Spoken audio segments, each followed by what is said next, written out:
ገራሚ የሆነ የምስር ፓንኬክ ነው ይዤላችሁ የመጣሁት። ለስኳር ህመም ላለባቸው የግሉተን ችግር ያለባቸው ሰዎች ቢጠቀሙት እጅግ በጣም ቆንጆ የሆነ ያለምንም ዱቄት የተዘጋጀ ምርጥ ፓንኬክ ነው ይዤላችሁ የመጣሁት።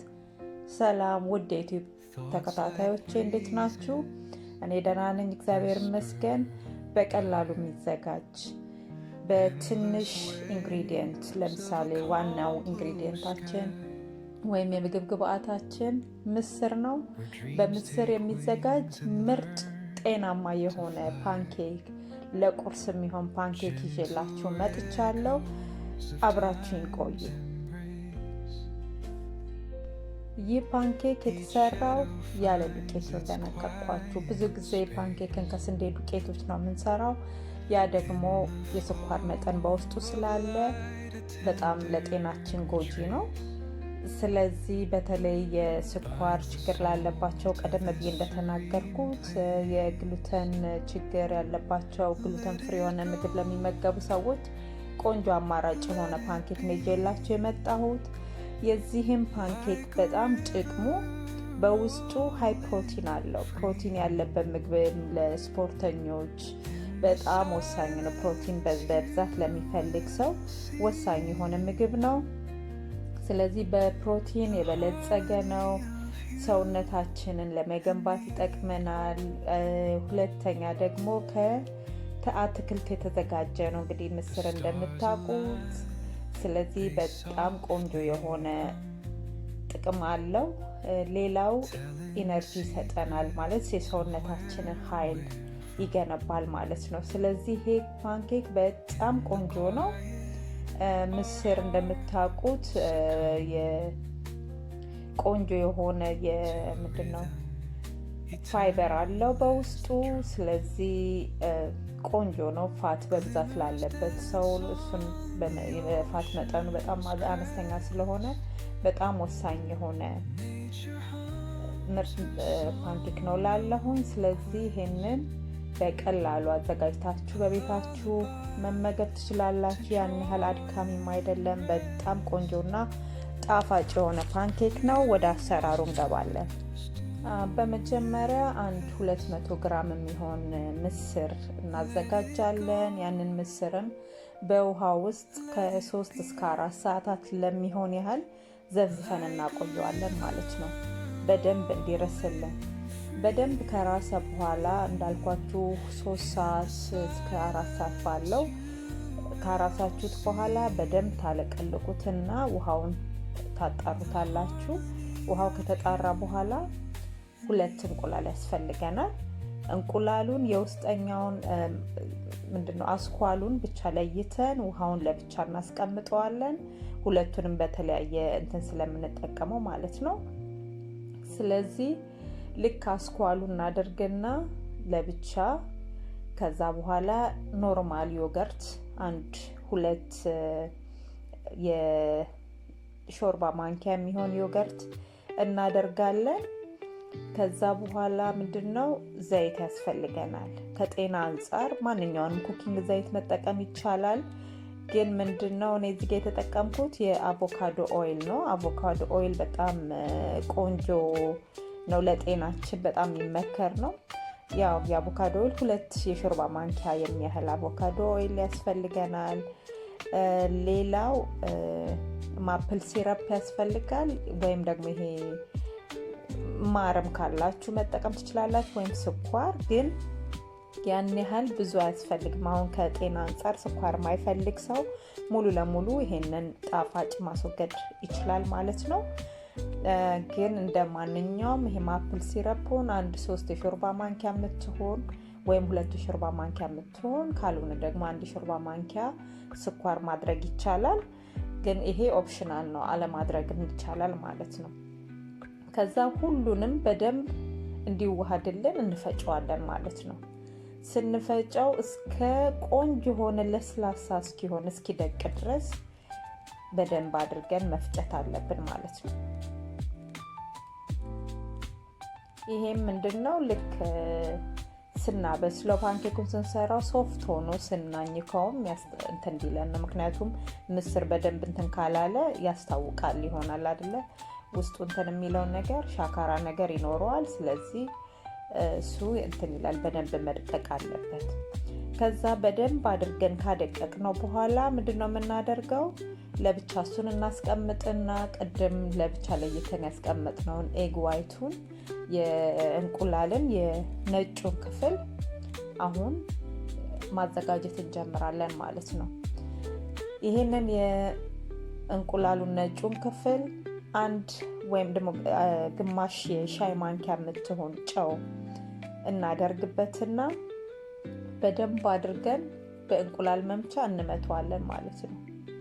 በደንብ አድርገን ስንመታው ይሄ የእንቁላሉ ነጩ ክፍል ልክ ፎም አይነት አለ አይደለ? እንደዚህ ያረፋ አይነት ነገር ሆኖ እንደ ክሬም ይሆንልናል ማለት ነው። ይሄ በጣም ቆንጆ ነው። እንደሱ እስኪሆን ድረስ በደንብ አድርገን መምታት አለብን። ከዛ በኋላ በጣም ቆንጆ ሆኖ ፎም ሰርቶ አረፋ አይነት ነገር ሰርቶ እንትን ይልልናል። ስለዚህ ምንድነው የምናደርገው? ቅድም የፈጨነውን የምስር ግብአት እናመጣና እዛ ላይ ምስሩ ላይ ምንድነው የምናደርገው? አንድ የሻይ ማንኪያ ቤኪንግ ፓውደር እናደርጋለን ማለት ነው። ቫኒላ ካላችሁ ቫኒላ በጣም ትንሽዬ ቫኒላ ለሽታው ቆንጆ እንዲሆን እሱን ማድረግ ትችላላችሁ። ከዛ በኋላ እሱን ካደባለቅነው በኋላ ከምስሩ ጋር ለብቻ ይሄ የእንቁላሉ ነጩን ክፍል አረፋ የሆነውን እሱን ከምስሩ ጋር ከተፈጨው ምስር ጋር እንደባልቀዋለን። ያን ያህል ብዙ መምታት አይጠበቅብንም። አሁን ሶፍት አይነት ነገር ነው፣ በጣም ልስልስ ያለ ነው። ስለዚህ ከሱ ጋር ቀስ አድርገን ከምስሩ ጋር ይሄን ነጩን ክፍል አብረን እናዋህደዋለን ማለት ነው። አሁን ይሄ የእንቁላሉ ነጩ ክፍል እንደዚህ አረፋ መስሎ እንትን ያለልን በጣም ጥቅም አለው። ምክንያቱም ይሄ ሊጣችን የምስሩ ሊጥ ምን እንዲሆን ያደርገዋል?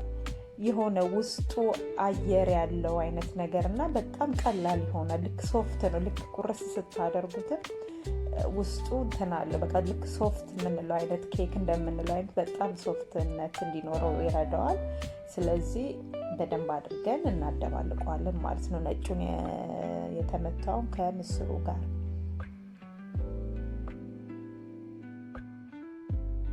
ስለዚህ አሁን ሊጣችን የምስሩ እንግዲህ ውህድ ደርሶልናል። ምን ማድረግ ነው? አሁን ማብሰል ነው በመጥበሻ ማለት ነው። ስለዚህ የማይዝ መጥበሻ መጠቀም አለብን። መጥበሻችንን ካጋልን በኋላ በጣም በትንሽ ዘይት እንዳይዝ አለ አይደለ? ዝም ብለን ቀባቀባ አድርገን መጥበሻችንን እንለዋለን። በጣም ማብሰል ያለብን በጣም ዝቅተኛ ሙቀት ነው። አለበለዚያ የማረር ነገር ስለሚኖር በጣም ዝቅተኛ ሙቀት ተጠቅመን የአንደኛውን ገጽ በአንደኛው በኩል ለ2 ደቂቃ እናበስለዋለን። ከዛ በኋላ ደግሞ ገልብጠን ሌላኛውን ፓርት ደግሞ ለተጨማሪ 2 ደቂቃ እናበስለዋለን ማለት ነው። እንደምታዩት እንደዚህ በጣም ወርቃማ አይነት ጎልደን አይነት ነገር ነው ያለው። በጣም ሶፍት ሆኖ ቆንጆ ሆኖ ይበስላል። ስለዚህ የቀረውንም ሊጣችንን በተመሳሳይ ሂደት ማብሰል ነው ማለት ነው። ያን ያህል ዘይት መጥበሻችን ላይ ማብዛት የማያስፈልግ፣ በቃ መጥበሻው ማይዝ ከሆነ ዘይትም አለመቀባት ይቻላል። ከዛ በኋላ ይሄው እንደምታዩት ቆንጆ የሆነ በስሎ እየወጣልን ነው ማለት ነው። ይህንን ፕሮሰስ እንግዲህ ሊጣችሁ እስከሚያልቅ ድረስ ማብሰል ነው ማለት ነው። እንዳትረሱ። በጣም ዝቅተኛና መካከለኛ ወይም በጣም ዝቅተኛ ሙቀት ነው መጠቀም ያለብን፣ ምክንያቱም ውስጡ ድረስ በደንብ እንዲበስልልን ማለት ነው። እንዴት እንደሚያምር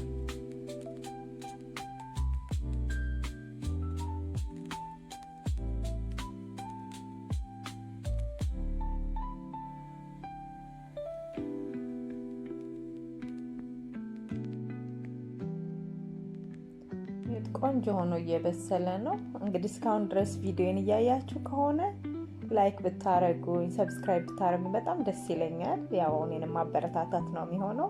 እንደዚህ ተመሳሳይ የሆኑ በጣም ጤናማ የሆኑ የምግብ አይነቶችን እና በጉዜ ላይ ደግሞ ስለሚያጋጥሙኝ ስላዩቸው ነገሮችም ሁልጊዜ ስለማቀርብ እሱንም ለማየት እንዲረዳችሁ ሰብስክራይብ እንድታደርጉኝ እመክራለሁ። ይሁት እንዴት አይነት ቆንጆ ፓንኬክ ሆኖ እንደወጣልን ማለት ነው። ስለዚህ ይህንን ፓንኬክ እንደዚሁ መብላት እንችላለን፣ ወይም ደግሞ የምትወዱት አይነት ነገር ካለ ከላይ ስትሮበሪም ሊሆን ይችላል፣ ሙዝ ሊሆን ይችላል፣ የምትወዱት አይነትን ከላይ በማድረግ መመገብ ትችላላችሁ። ከላይ ማፕል ሲረፕ ወይም ደግሞ ማርም በማፍሰስ መመገብ ትችላላችሁ። ይሄ እንደ ምርጫችሁ ነው። ከጤናችሁ አንጻር የሚመቻችሁን ነገር እዚህ ላይ አቀላቅላችሁ ከምትወዱት አይነት ቶፒንግ ጋር አብራችሁ አድርጋችሁ አቅርባችሁ መመገብ ትችላላችሁ። እጅግ በጣም ቀላል እንትን ስትሉ ሶፍት ነው። ውስጡ ራሱ እንትን አለው።